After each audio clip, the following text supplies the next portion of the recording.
Assalamualaikum warahmatullahi wabarakatuh. Saya Nadia Ramadhani dari Program Studi Pendidikan Biologi semester 4. Di sini saya akan menjelaskan morfologi, anatomi, sifat, karakteristik, contoh peri kehidupan daerah penyebaran dan manfaat bagi manusia dari Choroidetes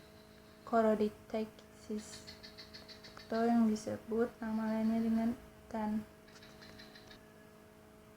Choroidetes adalah ikan yang skeletonnya berupa tulang rawan tanpa tulang keras. Kranium bergabung dengan kapsula sensoris dengan kolumna vertebralisnya yang telah sempurna.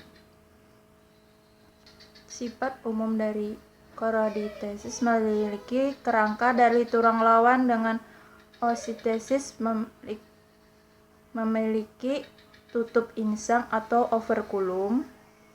Choroidetes memiliki sisik dengan tipe sisik plakoid. Pada Choroidetes terjadi fertilisasi secara internal.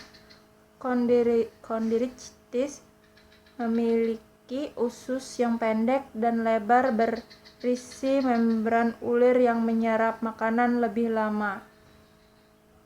Chondrichthyes cenderung hidup di air laut. Morfologi umum ikan. Bagian kepala ada kaput, celah mulut atau rima oris, cekung hidung atau fovea nasalis, alat penglihatan atau mata organum pissus, patutup insang, apparatus operculari. Ada badan, 1 sisik atau squama dengan tipe-tipe kontonoid, siloid, ganoid, dan sebagainya. 2 sirip atau pinane yang terdiri dari pinane tunggal dan pinane sepasang. 3 ada guratan sisi atau linea lateralis. 4 ada anus porus urogenital. 5 ada sirip dada atau pinnae pectorales. 6 sirip perut atau pinnae abdominis. 7 sirip belakang atau pinna analis. 8 sirip punggung atau pinna dorsalis. Sistem pernapasan. Salah satu contoh ikan bertulang sejati yaitu ikan mas. Insang ikan mas tersimpan di dalam rongga insang yang terlindungi oleh tutup insang atau operculum. Insang ikan mas terdiri dari lengkung insang yang tersusun di atas tulang rawan berwarna putih. Rigi-rigi insang yang berfungsi untuk menyaring air pernapasan yang melalui insang, dan filamen atau lembaran insang yang tersusun atas jaringan lunak, berbentuk sisir dan berwarna merah muda. Karena mempunyai banyak pembuluh kapiler darah dan merupakan cabang dari arteri, insang di tempat ini pertukaran gas CO2 dan O2 berlangsung. Gas O2 diambil dari gas O2 yang larut dalam air melalui insang secara difusi. Dari insang O2 diangkut darah melalui pembuluh darah ke seluruh jaringan. Dari jaringan tubuh, gas CO2 diangkut darah menuju jantung. Dari jantung menuju insang untuk melakukan pertukaran gas.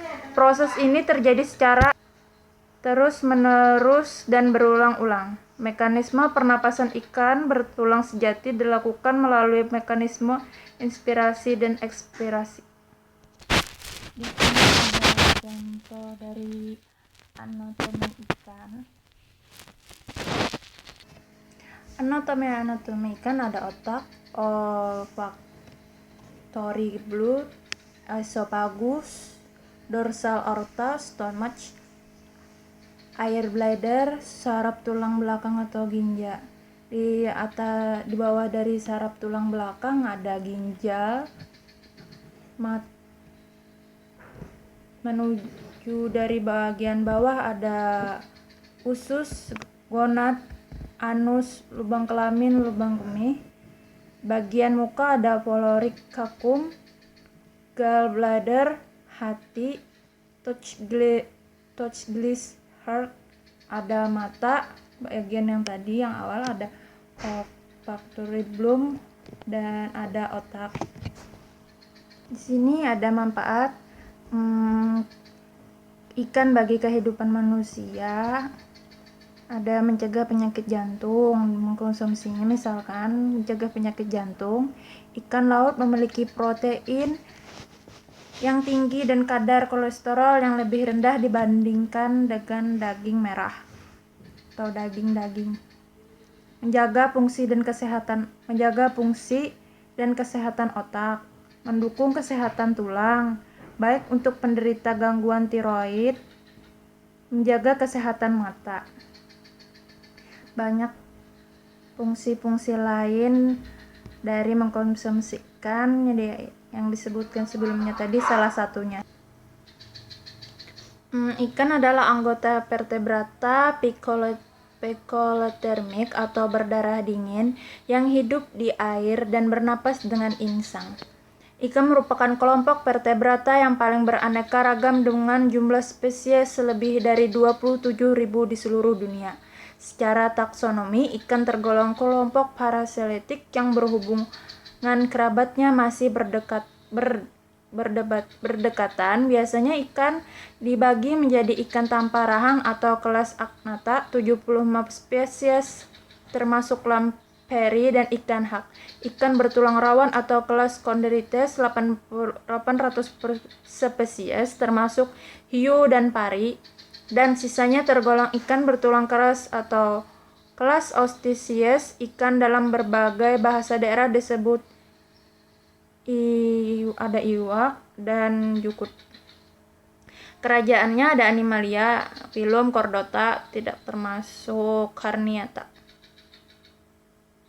Di sini ada salah seorang peneliti dari Dr. Tom Hoxley dari University of Exeter, dikutip dari Independent, mengatakan bahwa gagasan tentang spektrum sederhana ini sering diajukan untuk menjelaskan perilaku individu pada spesies seperti contohnya ikan gampi, Trinidadian.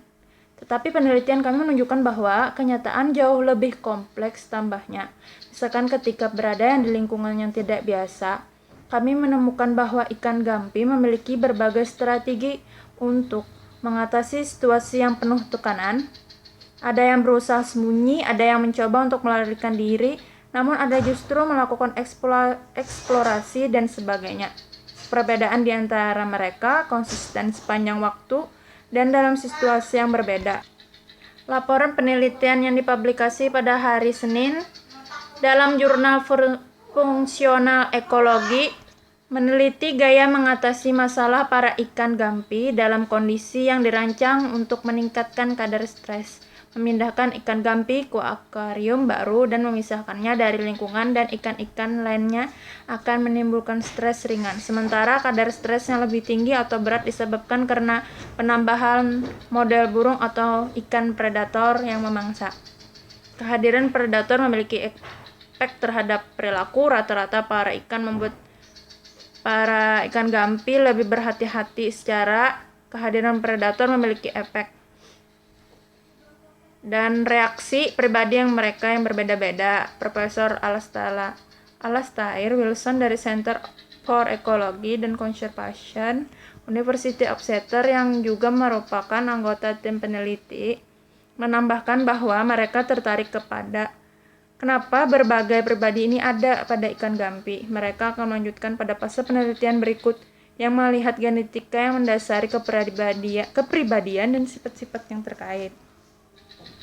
Sementara The Washington Post menuliskan bahwa para ilmuwan telah lama mengetahui perbedaan pada hewan-hewan lain melalui hewan-hewan seperti ayam sampai udang. Penemuan pribadi ikan gampi yang ternyata kompleks ini sangat bermanfaat para ahli biologi evolusi. Jadi ikan-ikan memiliki kepribadian yang kompleks, tidak sama dalam satu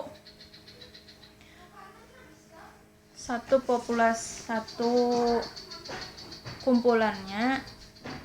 Jadi itu saja, sekian dari saya penjelasannya. Terima kasih. Assalamualaikum warahmatullahi wabarakatuh.